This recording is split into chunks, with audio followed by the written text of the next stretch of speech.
Hey guys, good afternoon. So today we are roasting tomatoes. Why? Well, we have a lot of tomatoes from our harvest.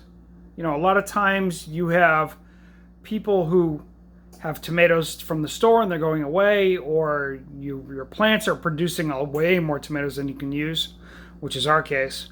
Um, so you roast them and then you freeze them in Ziploc, quart-size Ziploc bags, easy peasy. And we're going to show you how to do that today. Okay? And through the wonders of television or video, as this case may be, we have some done. We're going to show you the prep and blah, blah, blah. Okay? All right, so we're going to reverse it. And there we have the ingredients. It's fresh basil from the garden. It's already been washed a couple times. It's nice and dry. Fresh chopped garlic. That's the remains of what was 4 heads of garlic. Okay? I've already done 4 sheet pans full of tomatoes, and we're about to do about 4 more. Here's the tomatoes. Okay, now the tomatoes that we use are all heirloom. They're everything from alpacas to German pinks to Kellogg's breakfast to Italian heirlooms. I gotta say, we got the German pinks, the Kellogg's breakfast, and the Italian heirlooms from friends of ours, Sue and Cliff Barron. They're a sauce slicing tomato. As you can see, it's really good sized. Okay, these tomatoes are bigger than my fist, and they're sauce tomatoes. They're very juicy, great flavor, and it's just amazing. Anyhow, we also have ox hearts and a variety of Roma tomatoes as well. And they're all heirlooms. So anyways, we have the olive oil, salt, pepper, garlic, basil, all tossed into here. The basil's cut in what we call a chiffonade. What that means is it's a thin ribbon cut. Okay? It's up to you whether you want to do a rough chop or a ribbon cut. I like ribbon cut. I think it disperses the flavor better. But whatever's going to work for you.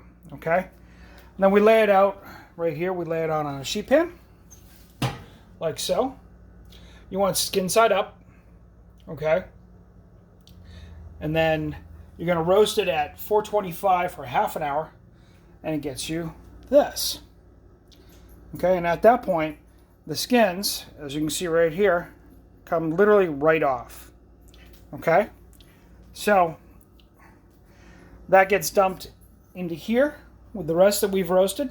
Now we're going to save all the juice and everything else because that's all magic. That's great for flavor. Now, you were asking, what do we use it for? Well, you can use it for several applications. One is in a crock pot in place of whole peeled tomatoes. You can use it in an Instapot or in a regular pot. Anytime that you need whole peeled tomatoes, this is what you have because there's no skin and it's whole peeled tomatoes, folks.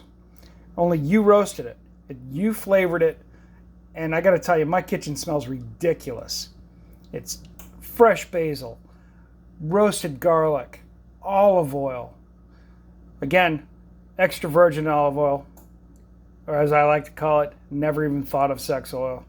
But that's just my little joke. Anyhow, and salt and pepper to bring all the flavors to the forefront. Okay? So you roast it, like I said, you roast it at 4 1/4, half an hour. Let it cool down just a little bit. Pull your skins off. Toss it like here. Once it cools down enough, we're going to put it into quart-size Ziploc bags. And they're going to go in the freezer. About 3 weeks ago, we had no more sauce left. I know, shocking. And it's an absolute travesty. Ask my son Noah. We had a bag of roasted tomatoes in the freezer. So I took them, thawed them out, and made a quick batch of sauce. And I got to tell you, there's no better flavor than the flavor of fresh sauce that you made from produce that you grew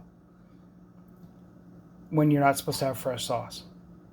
Whether you're doing it in February or if you're doing it in early July, it's great stuff. Okay? So again, basil, garlic, salt, pepper, olive oil. the tomatoes. We toss it all together. Lay it out on sheet pans. We're going to bake it again at 425 for half an hour. And that gives us that. Let it rest a little bit after you pull it out of the oven. The skins come right off. And then we're going to take this and bag it and freeze it. Okay? Yes, you can use other herbs besides basil. I've done it with rosemary before. Rosemary and garlic play really well. You can use oregano. That'd be fantastic, oregano. It's just I have a plethora of basil to go with all the tomatoes. So anyhow, that's where we're at. We're going to bag this up and freeze it. You folks have a great night, and we'll talk to y'all later. Bye-bye.